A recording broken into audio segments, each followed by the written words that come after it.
J'aimerais inviter maintenant M. Nicolas Fecteau de l'UQTR. Il fait partie de la chaire de recherche municipale pour les villes durables. Puis il y a une annonce à faire en lien avec un atelier qui va avoir lieu prochainement. Une activité qui aura lieu prochainement. Super, merci. Merci d'ailleurs Étienne qui m'a invité. Je suis un peu le cheveu sur la soupe qui arrive dans l'événement. Dans le fond, peut-être juste avant de parler de l'atelier, peut-être juste une légère mise en contexte, parce que j'ai quelques minutes devant moi. Bon, la chaire de recherche municipale qui existe depuis 4 ans pour les villes durables a été un peu pionnière. Dans le fond, c'est une première pour qu'une ville finance une chaire pour travailler sur ces enjeux de recherche. Donc, la ville de Victoriaville, à la base, finalement, on se retrouvait à travailler avec un paquet de villes, un paquet de municipalités, parce que c'était pas juste des villes, c'est aussi des petites et moyennes municipalités. Et on se rendait compte que finalement, heureusement, Victoriaville est dans une volonté de collaboration, d'innovation ouverte, parce qu'on a pu finalement accompagner un paquet de municipalités dans leur démarche, autant de développement durable que dans finalement du conseil scientifique, puis de faire en aiguille finalement le rôle que le titulaire, donc Simon Barnabé, qui n'est pas ici aujourd'hui, a fini par porter, donc qui a été nominé là, en janvier 2023, donc ça fait plus d'1 an déjà, comme le premier conseiller scientifique en chef d'une ville. À l'issue de ça, finalement, le bureau du scientifique en chef nous a donné le mandat donc le bureau scientifique en chef du Québec a donné le mandat de « Hey, ça vous tente-tu de travailler au déploiement du conseil scientifique au Québec ?» Donc, aller à l'approche des municipalités et des villes, étant donné qu'on est déjà connecté avec le monde municipal. Donc, ça restait quand même assez nouveau, puis sortant un peu de nos mandats un peu habituels. Fait qu'on a travaillé une démarche parce qu'on a, avec le bureau de scientifique en chef, approché l'ensemble des cités régionales du Québec, parce qu'on ne voulait pas juste que ce soit des grandes villes, parce qu'ils ont davantage les moyens, puis ça, c'est quelque chose qui a été largement nommé, mais également les petites et moyennes municipalités, mais également les MRC puissent se doter de conseils scientifiques. On a approché les universités pour dire « Hey, sensibiliser vos chercheurs à vous rapprocher du monde municipal », puis on a approché le monde municipal pour dire « Rapprochez-vous des universités ». Fait que de fil en aiguille, finalement, ça aboutit quand même à des éléments concrets, dont la nomination là, de l'embauche de la scientifique en chef à la ville de Longueuil, donc Gilles Normandin. Gatineau qui lance un conseil scientifique, donc ils ont eu une annonce récemment, puis ils vont faire un lancement officiel la semaine prochaine. Puis ils vont travailler avec une quinzaine de municipalités qu'on ne peut pas nommer encore, mais que d'ici les prochains 6 mois, il va y avoir des annonces officielles médiatiques qu'ils se sont dotés de conseillers ou de comités scientifiques. Et c'est dans ce contexte-là qu'on se rendait compte que auprès des municipalités, il y a un discours important à avoir, mais il y a des lieux d'échange importants. On parlait tantôt de tribunes, de lieux d'échange. Puis bon, je ne prépare mon attestation parce que je n'étais pas ici cet après-midi. J'animais une tribune municipalité avec Centro, donc sur un enjeu spécifique. Puis finalement, 50% des participants sur la centaine, c'était des municipalités qui viennent poser des questions dans lesquelles on les met en contact avec les chercheurs, avec les expertises. Puis évidemment, c'est du bonbon pour tout le monde qui travaille en recherche d'avoir des cas de figure très, très concrets. Et finalement, l'an dernier, on avait organisé un atelier qui s'appelle le Conseil scientifique auprès des villes. C'est dans le cadre des Journées de développement durable à l'UQTR. Et ça avait été vraiment un succès. Finalement, on avait une petite salle qu'on avait mal jaugé l'intérêt du milieu. Puis cette année, on a récidivé et on aime bien travailler avec, lorsqu'on invite des panélistes, des chercheurs, mais aussi qui travaillent avec le monde municipal, mais d'avoir en duo, dans le fond, des directeurs municipaux avec des chercheurs qui travaillent de près. Donc, on a fait cette année un genre de un cocktail intéressant de modèles différenciés parce qu'on naïvement, quand on a eu le mandat de déployer le conseil scientifique, on s'est dit il existe 2 modèles. Il y a le modèle scientifique interne, donc on embauche, un scientifique devient fonctionnaire, puis un modèle externe, au final, que le chercheur demeure affilié à l'université et il continue son mandat de chercheur, puis bon, il fait du service à la collectivité, à la municipalité. Finalement, avec chacune municipalité avec laquelle on travaille, ce sont tous des modèles différents. Et c'est pour ça que quand on va travailler par la suite à développer l'ensemble des scientifiques en chef qui va être, comité scientifique va être nommé, d'avoir un regroupement pour qu'ils puissent déterminer différents éléments et faire des recommandations au niveau des fonds de recherche du Québec pour dire on a besoin d'être soutenu dans nos démarches. Par exemple, vous voyez les scientifiques en résidence en ce moment, il y en a, c'est tout nouveau, donc il y en a un à la ville de Laval, un à la ville de Sherbrooke. Donc ce sont des scientifiques embauchés par la ville qui ont des mandats spécifiques sur des enjeux spécifiques. On parlait d'écofiscalité, c'est entre autres le sujet de Sherbrooke. ce qui mène finalement à l'annonce, c'est que la semaine prochaine, le jeudi 21 mars, c'est de 10h15 à 12h15, encore des journées internationales de la francophonie. Il y a une journée spécifique en développement durable. Puis ça, petite parenthèse, on se rendait compte que, je sais pas qu'on parlait de conseil scientifique, mais il y avait toujours le développement durable qui était tout proche. On se ramenait aux ODD. Fait que la journée qu'on a organisée, c'était vraiment le conseil scientifique pour les villes. Mais là, on s'est plus rapproché de la science et l'innovation parce que le monde municipal, il faut que ça soit pas juste de la recherche, il ne faut pas juste que ça soit de la science, il faut que ça soit aussi de l'innovation. Fait que, bref, la semaine prochaine, dans cet atelier-là, on va travailler plus sur le discours, est-ce que c'est mieux la science ou l'innovation pour le monde municipal? Puis évidemment, c'est un bon mélange des deux. Mais du moins, dans la liste des panélistes invités, il y a le professeur Philippe Constant, qui est titulaire de la chaire de recherche en partenariat avec la Ville de Laval. Puis on a invité là, une stratège là, à la Ville de Laval qui va venir discuter ensemble. Donc c'est un duo qui va partager leur point de vue. Et c'est toujours intéressant de voir les deux points de vue. On a également les deux scientifiques en résidence que j'ai nommés aussi, qui sont à la Ville de Laval et la Ville de Sherbrooke, qui vont venir partager leur expérience puis finalement leur rôle que peut jouer un scientifique en résidence dans une ville. Puis on souhaite là, que par la suite, là, que davantage de villes de municipalités puissent se doter, puis pas juste des grandes et moyennes municipalités, mais aussi des petites municipalités puissent accéder davantage à une expertise scientifique. Il y a également Lucie Morissette là, qui travaille, dans le fond, qui est titulaire de la chaire de recherche sur le patrimoine urbain à la Ville de Saguenay. Donc, il y a un paquet de cas de figure intéressants de ce que la recherche peut apporter à la Ville de Saguenay. Même chose au niveau de Lévis, mais finalement dans un volet tout autre, qui est avec le professeur Grant Vandenberg. Lui travaille sur les insectes comestibles, puis il se rend compte que pour déployer cette nouvelle, le nouvel ère alimentaire, mais finalement, là, il y a un blocage important, c'est celui de la valorisation des matières résiduelles. Puis là où ça se bloque, c'est au niveau municipal. Et on a aussi, peut-être que vous connaissez, vous avez vu passer, là, c'est le LIM, le laboratoire interdisciplinaire en innovation municipale, qui a été lancé par l'Université de Sherbrooke, donc financé pendant 10 ans à coût de 100 000 par année par la Ville de Sherbrooke. Donc, c'est un outil incroyable de coordination, autant de la recherche, mais autant des besoins municipaux, pour éviter qu'on se retourne dans des situations où est-ce que les chercheurs proposent des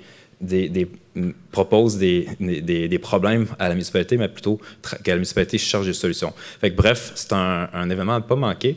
Puis, sûrement qu'au niveau de l'auditoire plus en ligne, il y a peut-être plus d'étudiants. Je ne sais pas quel est le niveau de participation d'étudiants, mais on trouve que dans ce genre d'événements-là, il manque des étudiants et qu'il y a des carrières intéressantes ou il y a des perspectives intéressantes à explorer, à rapprocher le monde de la science avec le monde municipal. Fait que c'est un peu l'objectif là, de cet atelier. Donc, René, donc, le 21 mars prochain, à l'UQTR, c'est 100% en présentiel. Et c'est de 10h15 à 12h15. Puis peut-être juste un dernier mot aussi, si j'ai quelques minutes. En ouverture, il y a François-William Croteau, qui est conférencier invité, qui a publié un livre. Là, je l'ai oublié ici, je vais aller juste le lire parce que c'est comme plein de mots-clés, mais qu'il faut le mettre dans le bon sens. C'est s'adapter demain à les villes résilientes. Donc, et nous, on a finalement, avec la chaire, on a acheté un lot de volumes pour pouvoir les distribuer auprès des directeurs et conseillers municipaux et élus municipaux qui seront présents parce que ce sont des moyens, des expériences vécues et partagées et qui méritent là, d'être dans le fond, entendu par le monde municipal. Fait que voilà, je ne sais pas s'il y avait des questions. En fait, j'inviterais, oui, rapidement, sinon, oui.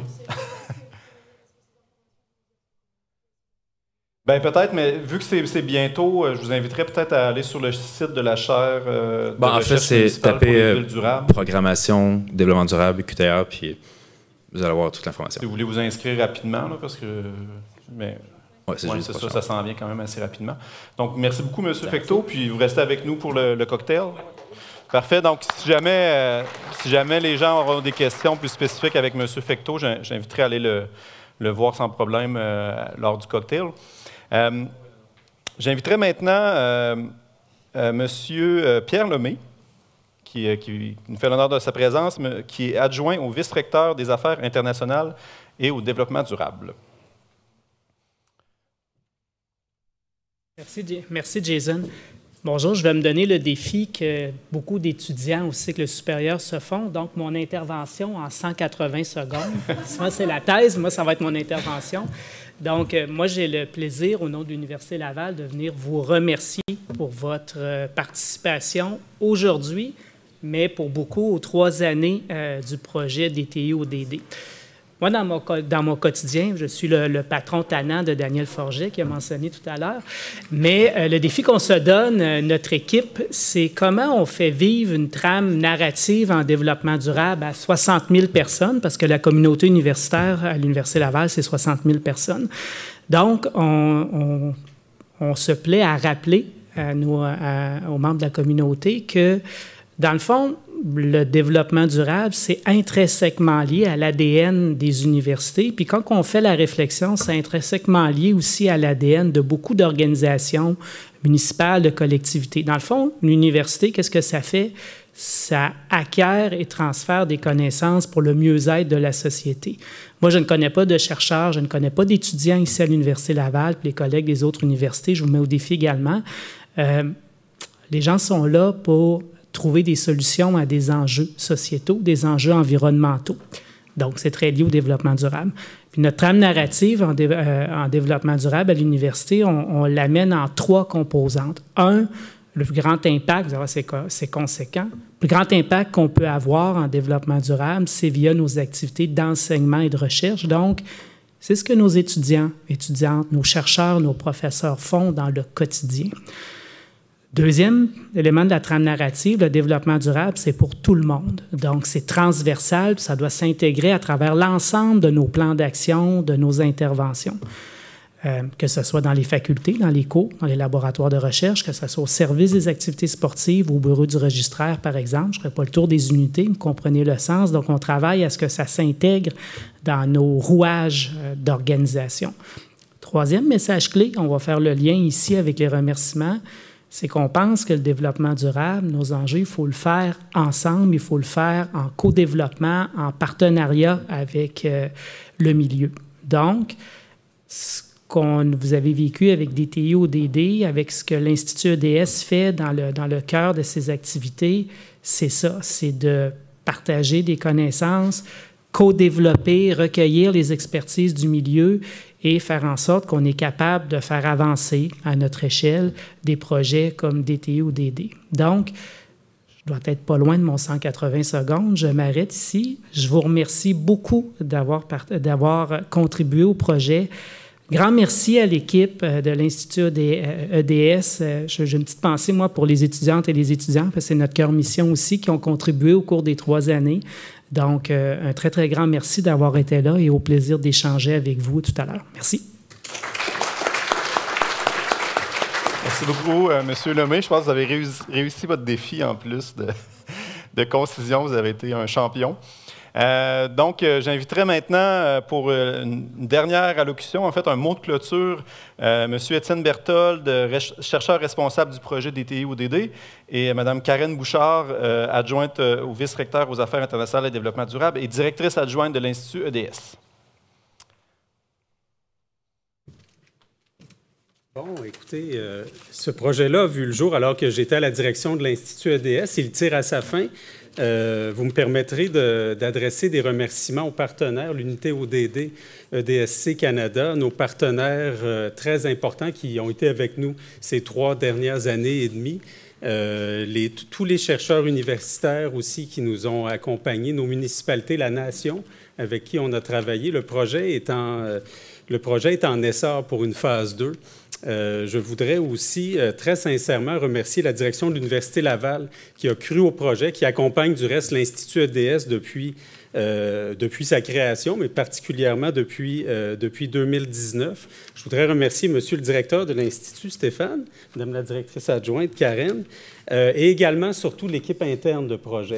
Donc, Liliana, toi qui as porté ce projet comme un bébé, comme une mère qui porterait son bébé avec douceur, accueil et patience. Donc, je te remercie sincèrement. C'est un plaisir de travailler avec toi. Je voudrais remercier aussi Jason Collin, à qui on doit, Jason et Collin, dis-je, à qui on doit, entre autres, le colloque d'aujourd'hui, mais tous les livrables que je vais mentionner à l'instant. Je voudrais remercier aussi David, qui travaille avec nous depuis 4 mois et qui m'a honnêtement aidé sous plusieurs aspects à avancer la question du suivi des indicateurs de mesure. Eh bien, je voudrais vous remercier aussi d'avoir passé cette journée avec nous. Je pense qu'on est tous dans un mouvement dans un mouvement commun. Il y a plusieurs enjeux quand même qui sont ressortis de la journée. Il y a un intérêt marqué pour l'appropriation des ODD, puis entre le fait de les adopter à l'échelle internationale, puis de souhaiter qu'on puisse se les approprier, il y avait quand même un pari, puis je pense que ce pari-là est en bonne voie d'être tenu. Il y a une complexité aussi derrière l'appropriation et la localisation des ODD. On a parlé de verticalité, on a parlé de multiscalarité, donc mettre en relation les niveaux de pouvoir, mais juste le fait d'être capable de mobiliser les groupes, les administrateurs, les experts, les groupes connexes, entre autres les groupes environnementaux et les citoyens autour d'une même cible, c'est clair que ça confère une démarche de développement durable qui est très complexe, mais ô combien porteuse. On a des défis plus techniques aussi, l'élaboration d'outils, l'élaboration d'indicateurs, la gouvernance des données, mais c'est toutes des choses qu'on est capable d'adresser, disons, ensemble. Il y a un certain nombre de livrables de produits, dis-je, issus du présent projet que vous allez voir paraître ces prochaines semaines. Donc, on pourra vous les communiquer, notamment un rapport public, le MOOC dont Liliana parlait tout à l'heure à la suite de la présentation de Tunao, donc le MOOC bilingue français-anglais sur la priorisation des cibles des ODD, et aussi une capsule de formation d'environ 1 heure qu'on a produite ces derniers mois, l'équipe du projet, donc, puis qui permet d'approfondir un certain nombre d'aspects qu'on a vus aujourd'hui. Je pense qu'on en a un extrait. Bonjour, je m'appelle Liliana Rias. Bonjour, je m'appelle Étienne Berthold. Bonjour, je suis David Tremblay. Bonjour, je m'appelle Jason Fournier.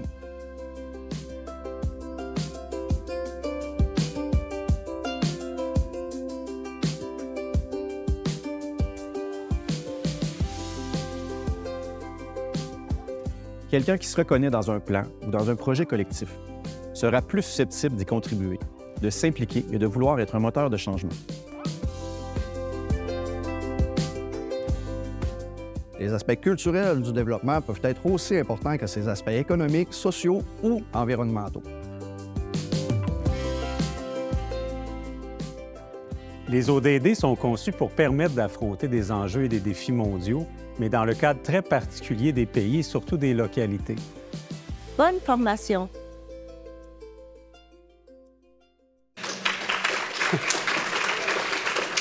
Bon, alors voilà, donc ce sera un outil qui sera disponible pour vous. C'est pour vous qu'on l'a fait. Et je termine en disant que un des suivis du présent projet, c'est le fait qu'on se soit engagé sur le chemin de la création d'un réseau des objectifs de développement durable, qui est un projet aussi dont on discutait depuis un certain temps, mais qui, ces derniers mois, a pris une forme qui est donc très intéressante. Madame la directrice adjointe, je vous laisse en parler, s'il vous plaît. Merci. Alors, Colline, je vais te laisser la petite manette. Merci. Écoutez, j'ai le grand bonheur d'arriver avec le dessert de cet après-midi, de cette journée. Je pense qu'on est tous très stimulés, tous emballés de ces conversations très ouvertes entre le milieu académique et le milieu non académique autour de l'actualisation, la réalisation, bien sûr, des ODD. Hein. On s'est posé la question, sans le nommer nécessairement de cette manière, comment on peut continuer à agir tous ensemble pour construire un monde meilleur. Alors, j'ai le bonheur de vous annoncer que le projet des TIODD aura fait un bébé.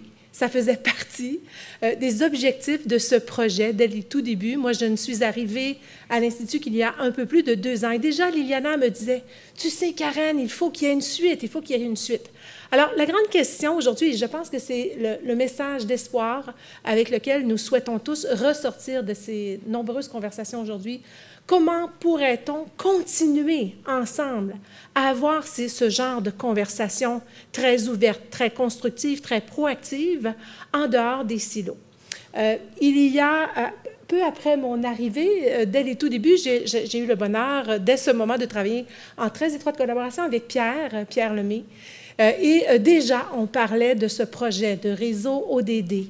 Étienne, directeur sortant de l'Institut, on a eu plusieurs conversations dès mon arrivée. Ensuite, avec Celle Melouli, qui a aussi été directeur à l'Institut, et Stéphane. Et tous, ils m'ont posé, à des moments différents, la même question. Ils me disaient, « Mais Karen, ce réseau, que pourrait-il avoir de si spécifique, de si unique, de si innovant? » Et pour moi, la réponse est très simple, très claire. C'est un réseau qui permettra cette conversation, cette collaboration entre le milieu académique et non académique. Il y a différentes parties prenantes dans nos communautés, il y a différents spectres, mais vraiment un dialogue très ouvert, très constructif autour des besoins et de solutions partagées. Une communauté de pratique. Donc, très, très rapidement, je vais vous faire glisser avec moi pour vous présenter très succinctement ce projet. Donc, il est né environ en 2019, quelques premières conversations, donc bien avant que je n'arrive à l'Institut. Ensuite, le scientifique en chef du Québec, Rémi Quirion, a identifié très clairement qu'il serait souhaitable d'avoir un tel réseau.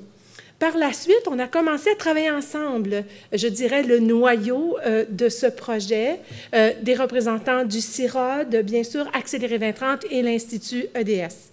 En 2022, on a accéléré encore un petit peu plus le rythme de cette consolidation commune, bien sûr en interpellant les 17 universités du Québec qui toutes ont levé la main pour dire oui, on croit vraiment que c'est nécessaire de poursuivre en ce sens. Et on a commencé à avoir des conversations très actives avec différentes parties prenantes de nos communautés, donc une vingtaine de représentants de têtes de réseau de nos communautés. On dit oui, on souhaite que ce projet se réalise et on souhaite en être. 2023, donc, on a commencé à mobiliser encore plus activement tous ces joueurs autour du projet réseau et on a commencé à agir, je le dis entre guillemets, en réseau, c'est-à-dire de se rencontrer à chaque mois et de commencer à échanger, à identifier nos besoins, à partager nos réalisations, à identifier des solutions. Et je dirais qu'à ce moment-ci, on est à quelques heures, quelques jours à peine d'annoncer le lancement de ce réseau le 26 avril prochain. On va glisser, Colline. Alors, pourquoi ce réseau? On a identifié très rapidement manque de compréhension des ODD dans le contexte québécois. Même très souvent, on se le dit dans différents contextes. Plusieurs personnes ne savent même pas qu'est-ce que ça veut dire, les ODD. Manque d'outils d'application, d'opérationnalisation. Bien sûr, absence d'un pôle permettant le maillage et l'échange de bonnes pratiques entre les secteurs et la création de synergies entre les différentes initiatives qui existent en recherche et en pratique existence, et absence de mutualisation des ressources. Et très souvent, on se rend compte qu'il y a des dédoublements très, très, très nombreux. Les gens essaient de faire la même chose, ne savent pas ce que les autres font. Donc, comment on peut bonifier notre impact? On va glisser encore un petit peu. Donc, mission très simple, on mobiliser les partenaires académiques et non académiques pour résoudre des problématiques communes liées aux ODD et en faciliter l'accès. Donc, souvent, on va dire open source, c'est vraiment l'esprit dans lequel ce réseau est consolidé. Unir et stabiliser les partenaires académiques et non académiques au Québec et également dans une perspective de francophonie pan-canadienne. Donc, on l'a imaginé, mais aussi on nous a interpellés très activement à cet effet. Les valeurs de base, et ce ne sont pas seulement des mots valises, c'est vraiment l'esprit dans lequel on consolide ce projet, la collaboration, l'engagement et l'accessibilité. On va glisser encore un petit peu. Donc, les objectifs, très concrètement, et c'est le mot souvent qu'on ramène dans la conversation, qu'est-ce qu'on veut faire avec ça? Donc, accélérer l'appropriation et l'intégration des ODD au profit de diverses parties prenantes de nos sociétés, bien sûr, par l'innovation et la recherche. L'Institut EDS, bien sûr, coordonne ce projet en offrant les ressources et également en faisant en sorte que tout le monde puisse se structurer autour de ce même projet. Supporté par les sciences ouvertes et le conseil scientifique, l'aide à la décision pour la mise en œuvre des ODD dans tous les secteurs de nos communautés, contribuer au suivi des ODD par la création d'une structure de partage, donc une communauté de pratique, d'agrégation et d'analyse de données, et développer et maintenir les synergies entre les initiatives contribuant aux ODD des parties prenantes académiques et non académiques. On glisse encore un tout petit peu. Donc, Ce schéma, on l'a rêvé ensemble avec Pierre, avec Celle et avec Stéphane. On en a souvent parlé. Donc, c'est très simple. Là, on est au centre. On va lancer le projet. 3 parties, un peu comme un système de poupées russes qui s'imbriquent les unes dans les autres. Donc, on voit la première partie, développement du réseau ODD, avec une programmation d'activités, des outils de formation, différents prétextes de mise en commun et de solutions partagées. B, développement du pôle, la production scientifique ouverte, évidemment, la recherche, comme dans le cadre du projet DTODD. C'est un exemple très, très concret. Donc, plusieurs projets de recherche s'imbriquent dans le projet réseau. Et également, développement du pôle francophone pan-canadien. Donc, on agit déjà comme un réseau, je dirais, pan-québécois, et on souhaite vraiment pouvoir mobiliser l'ensemble des acteurs pan-canadiens francophones. On glisse encore un peu. Donc, les livrables envisagés, qu'est-ce que ça va donner très concrètement? On souhaite, à court terme, pouvoir présenter des appels à projets, des développements d'outils français et libre accès, basés sur les besoins des membres. Ce sont les membres eux-mêmes qui vont identifier ces besoins. Pouvoir présenter des événements de maillage entre les secteurs académiques et non académiques, des colloques, des journées thématiques communes. Il y a déjà ce grand rassemblement pan-canadien Together Ensemble qui existe. Donc, nous serons extrêmement actifs et nous prendrons le leadership francophone de cet élément. Offrir également une plateforme de collaboration à laquelle tous les membres auront accès et on va pouvoir vous aider, vous soutenir, mais c'est vous qui allez la faire vivre. Mettre en place des instances de partage, donc communautés de pratique et think tank sur des enjeux importants et des outils de diffusion par la création d'outils qui font rayonner l'avancement des ODD par les membres, donc des rapports, des infolettres, vraiment pouvoir structurer ce dialogue et qu'il soit interactif. On glisse. Alors, le plus intéressant, je pense, aujourd'hui, c'est de bien comprendre que le projet DTODD, en mettant au monde ce bébé, va opérer un point de bascule à la fin, dans quelques minutes, des différents livrables qui ont été consolidés et qui seront transférés dans le projet réseau ODD. Alors, on a nommé quelques-uns de ces outils au cours de la journée, mais il y aura un MOOC, Introduction au développement durable, enjeux et trajectoires disponibles, un MOOC bilingue développé en collaboration avec l'IFDD, sur la grille des priorisations des cibles des objectifs de développement durable, une formation également sur mesure qui peut être offerte à tout moment. Et je pense que ça, c'est intéressant que vous le notiez, par l'Institut EDS, en lien avec les besoins de certaines de vos organisations, s'il y a lieu. Également, un accompagnement que nous pouvons vous offrir. Donc, je pense qu'on l'a bien réalisé depuis un bon moment tous ensemble, mais ça a été nommé à plusieurs reprises aujourd'hui. Les besoins sont divers, les solutions sont très diverses. Donc, on va avancer en lien avec ce qui sera identifié par chacune des organisations. Enfin, on glisserait peut-être vers la dernière diapositive. Le lancement du réseau ODD, et c'était une demande du scientifique en chef du Québec, M. Rémi Quirion, nous a explicitement demandé de se manifester officiellement, publiquement, en lançant le réseau. Donc, vendredi, le 26 avril, de 14h à 16h, ce sera à la fois présentiel et virtuel. Alors, ce n'est que le début, je pense, de nombreuses autres conversations tellement nécessaires pour réaliser, actualiser les objectifs de développement durable. Alors, merci infiniment à tous. On va glisser, je pense, vers le cocktail. Peut-être, Jason, tu veux glisser quelques mots? Très rapidement, oui. En fait.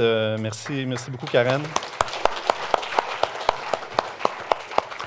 On vous invite à visiter le site de l'Institut EDS. Puis, si vous voulez vous abonner à l'infolette, c'est au bas de la page, comme la plupart des pages. Il faut juste inscrire votre courriel, vos coordonnées générales. Donc, si vous voulez être tenu au courant de tous les beaux projets qui suivent. Puis, je pense que mon collègue voulait prendre une photo. Où est-ce que tu voudrais qu'on fasse ça? OK. Donc, je vous inviterai en fait, je vous remercie. On va prendre une photo, puis dans le fond, on met fin à l'événement officiellement. Donc, merci beaucoup, puis on se parle au cocktail.